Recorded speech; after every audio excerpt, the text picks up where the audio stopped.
Ada yang bisa dibantu? Ya sehat nih, Miss. Sehat. Ini aku, alhamdulillah, Miss, ini aku di Makau. Aku tuh punya adik di rumah di Indonesia yang lagi proses gitu.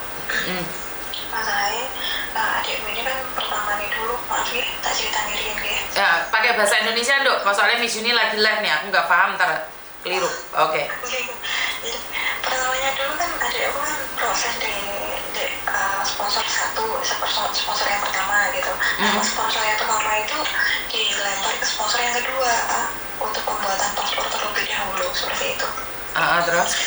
Handfree-mu ceklek-ceklek, Dok. Coba pakai handfree bisa?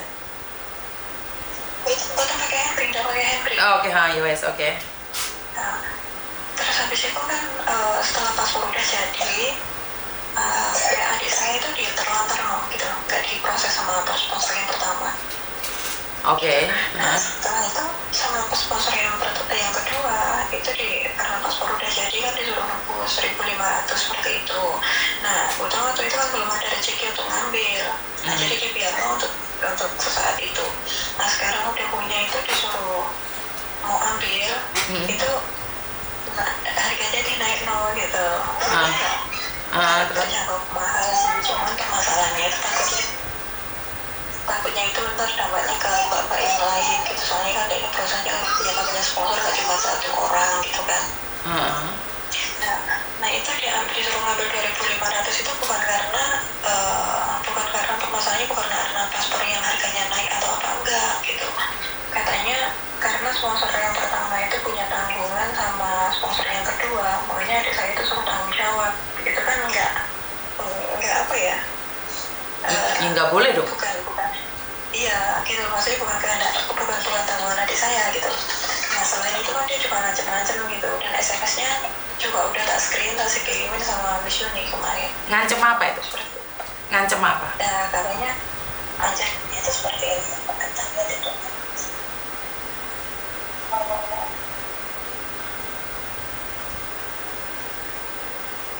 Katanya dia disuruh teluan kata-kataku niat balik terang aku merat apa enggak ngerti sing di aku wis inget ini apa, aduh panjang banget ini apa ini, intinya dalam intinya aja mau apa itu ya, kayak mempersulit proses adik saya seperti itu, ataupun adik saya mau dilaporin atau apa, padahal kan ya nggak salah gitu, intinya cuma gedak ancaman seperti itu gitu.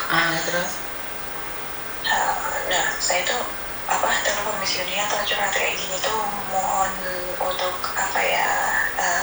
minta tolong untuk ngomong sama sponsor. Sebenarnya saya udah ngomong, udah telepon sama dia, tapi dia itu tetap bersikeras. Ya udah, kalau memang nggak mau ngambil dengan harga segitu ya untuk menghilangkan aja, bilang aja kalau paspornya ini hilang atau kamu proses sendiri aja kalau pengen tahu gimana prosesnya, intinya seperti itu. Seakan-akan kan memperbodoh kita gitu loh, Miss. Ini kan nggak benar, takutnya mbak-mbak yang lainnya nanti malah yang ada masalah seperti ini juga akan dihina juga gitu. Paspornya suruh ngambil mahal seperti itu.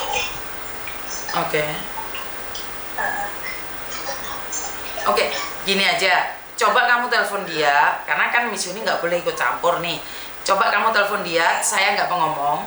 Kamu coba berbicara dengan dia, kamu bilang sama dia apa yang dia katakan adalah akan direkam, atau suratnya itu kamu screenshot sekarang dan katakan akan dilaporkan pada BP2MI jika mereka mengancam seperti itu.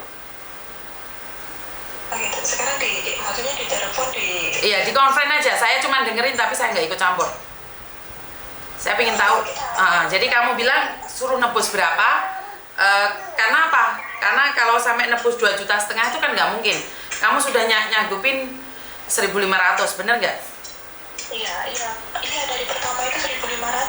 Kemarin itu tiba-tiba dia pas mau diambil, tiba-tiba dia menaikin harga dengan 2.500.000. Ya memang nggak seberapa, cuman itu tadi loh, kan nggak benar untuk mengancam ataupun ambil tindakan, maksudnya omongan dia yang seperti itu gitu loh, kan nggak benar. Kalau dia punya urusan sama sponsor yang pertama, ya urusannya dia pribadi dan bukan adik saya seperti itu. Oke, coba kamu conference sama dia. Iya, katanya.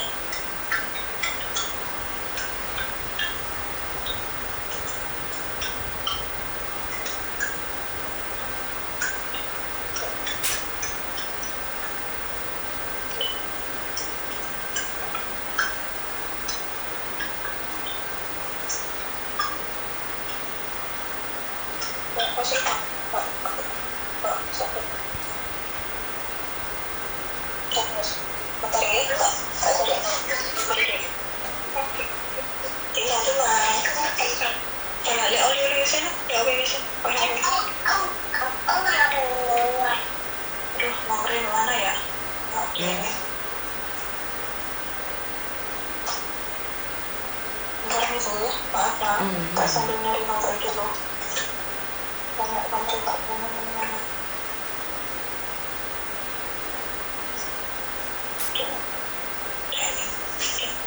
Ini nomor ya?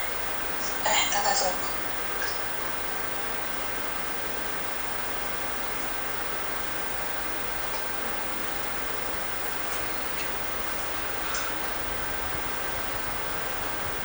Jadi kamu yang ngomong aja dulu, terus kamu bilang kalau kamu kayak gitu dilaporkan ke BP2M. Itu daerah mana? Ini ketemu. Oke, diangkat.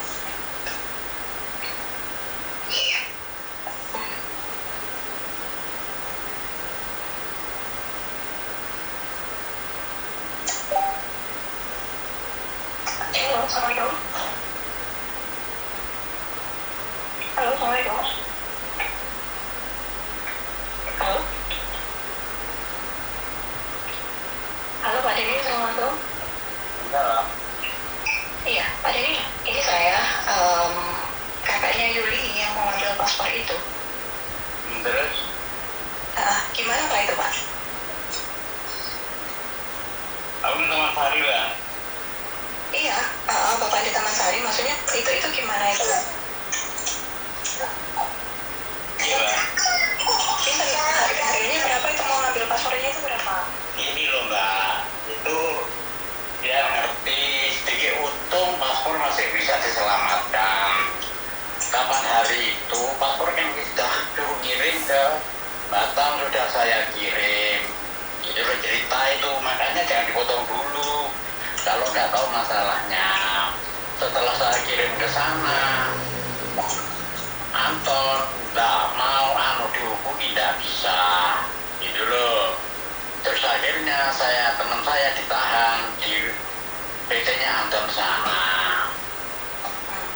Setelah itu Mbak Yuli pada waktu saya ke Surabaya kan telepon mau ambil paspor. Saya kira yang telepon itu pada waktu itu yang di Kaligonjo punyaan Mbak siapa itu, Mbak Woro yang di Jakarta itu. Nah, setelah itu saya tanya masih ada. Itu loh Mbak, itu makanya cerita dulu. Setelah itu kita ngomong, Mbak paspor saya masih ada, nomor pengiriman ini masih katanya ini. Minta tolong kalau bisa paspor itu diselamatkan, dikirim kembali ke saya. Masalahnya Anton nggak bisa dihubungi. Akhirnya yang nahan di petanya Anton minta tebusan saya 1 juta daripada paspor itu hilang. Terus saya siap jasa, saya minta fotokopinya, terus diambil teman saya pada waktu berangkatkan ke Malaysia. Pulangnya saya suruh bawa, gitu loh Mbak ceritanya. Makanya kalau merasa keberatan, ya sudah urus aja. Saya nggak mau berdiri-diri berbelit-belit. Seandainya pada waktu itu sama Anton nggak kirim ke sana, lah kita nggak kehilangan uang, nggak ada masalah. Kedua-duanya pada waktu itu sudah saya informasi, tapi nggak ada jawaban. Gitu loh ceritanya. Ternyata Mbak Yuli telepon ke Anton nggak diangkat, saya nggak bisa dihubungi. Jadi tambahan itu bukan saya itu memanfaatkan yang seperti itu, cuma keuntungan keselamatan paspor itu masih bisa kita ambil. Seandainya Mbak tidak bisa diambil, itu mungkin lebih parah. Masalahnya masa berlakunya 2033, itu ceritanya seperti itu. Oke, Bapak boleh sebentar Bapak, sebentar. Paspornya posisi ada di tangan jenengan. Paspornya sekarang ada di tangan jenengan. Saya pada waktu itu makanya saya Mbak Yuli kan ngomong ya udah Mbak, karena saya siap segini, saya suruh ngirim, untung masih bisa diselamatkan. Bukan intinya sekarang paspornya ada di jenengan. Ya sudah. Oke, terus sampean juk berapa sekarang? Sekarang juk berapa? Ya 2,5 Mbak. Oke, kalau saya minta 1.500 nggak diizinkan ya? Coba ya, si Dedeng ya rugi tak Bu? Berarti saya akan meminta BP2MI untuk mengambilnya. Karena apa yang Bapak katakan, kami sudah merekamnya. Jika Bapak meminta 2,5, maka saya akan lebih melaporkan pada BP3MI, BP2MI. Karena saya sudah mendengar suara Bapak. Ya silakan, begini aja udah. Oke. Kita kasihkan nomor aja hilang, gitu aja udah biar urusan. Sampean yang ngomong loh Pak, ini ada suaranya jenengan dan kita rekam. Dan saya sudah kirimkan ke Pak Bemini Ramdhani. Sampean yang menyatakan hilang. Jadi sampean sendiri yang ngomong, sampean yang menghilangkan.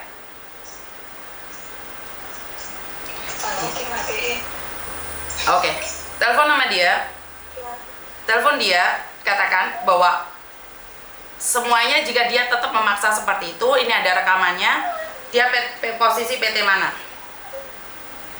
Itu nggak di PT, itu orang ya Mbak, makhluk Miss itu kayak Calo. namanya Calo ya?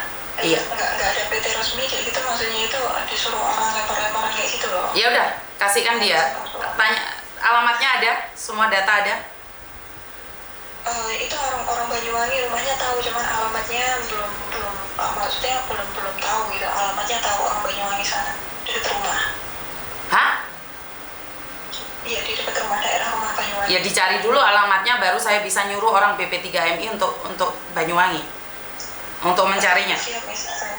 Sebentar. Iya, siap, Miss. Sebentar. Ini masalahnya kan adik saya kan udah mau berangkat gitu, makanya urusan paspor itu Mau berangkat kemana?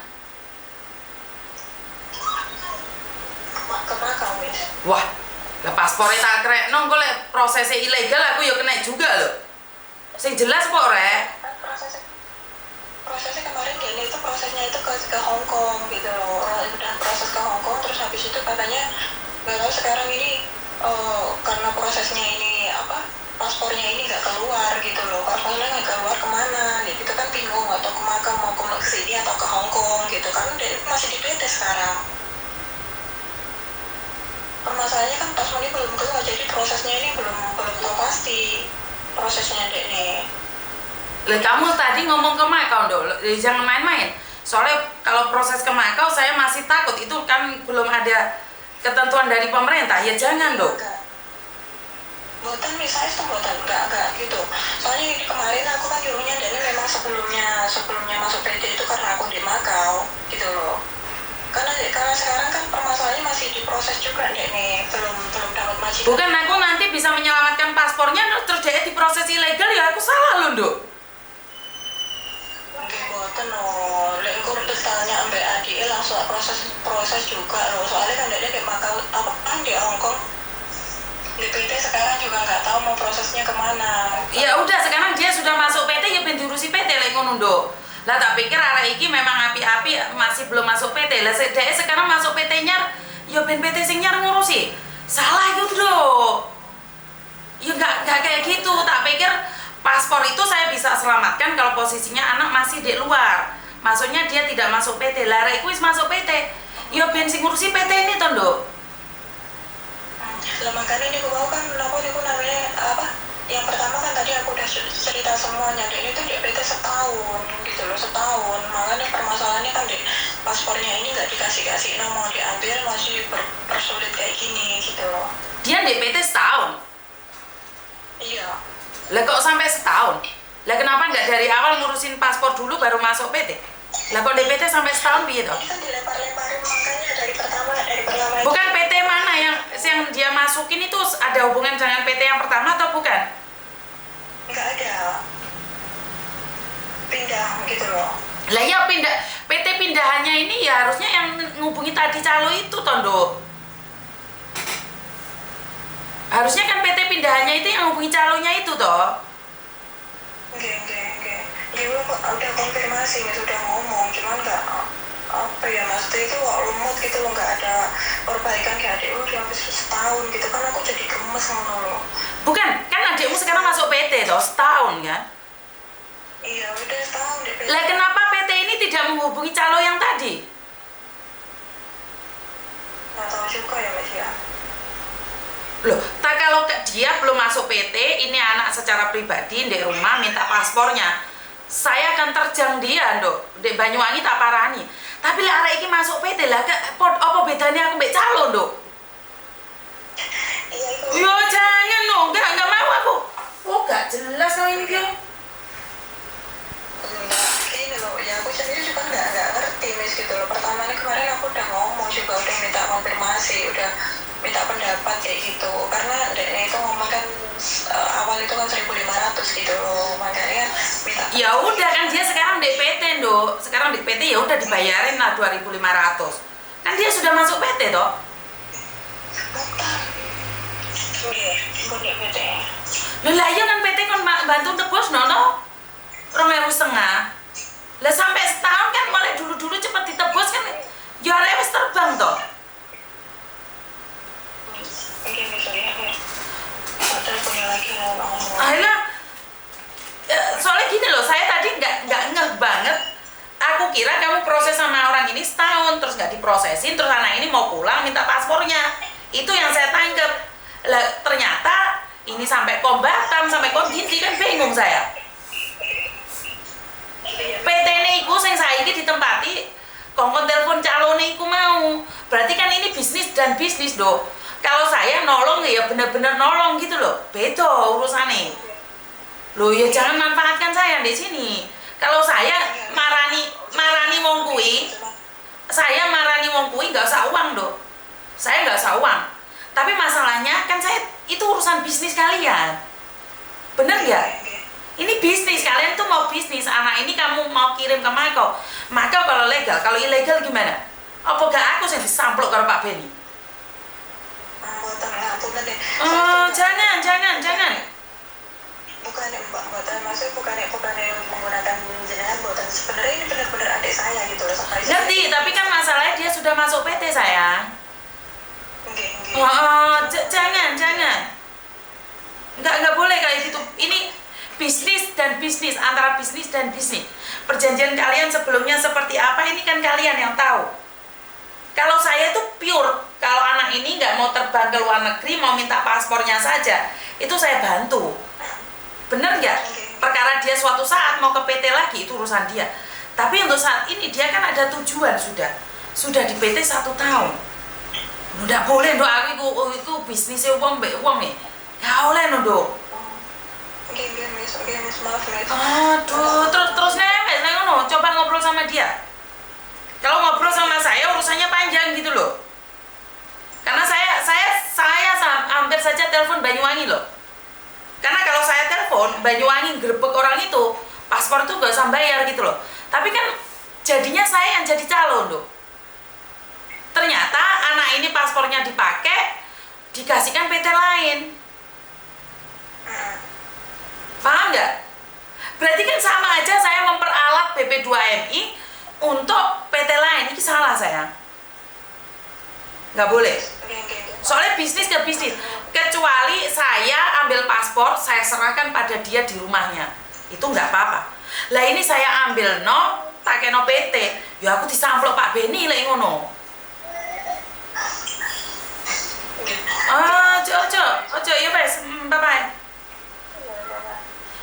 Ayolah teman-teman, jangan memperalat saya. Saya itu wes satset tuh kok malah.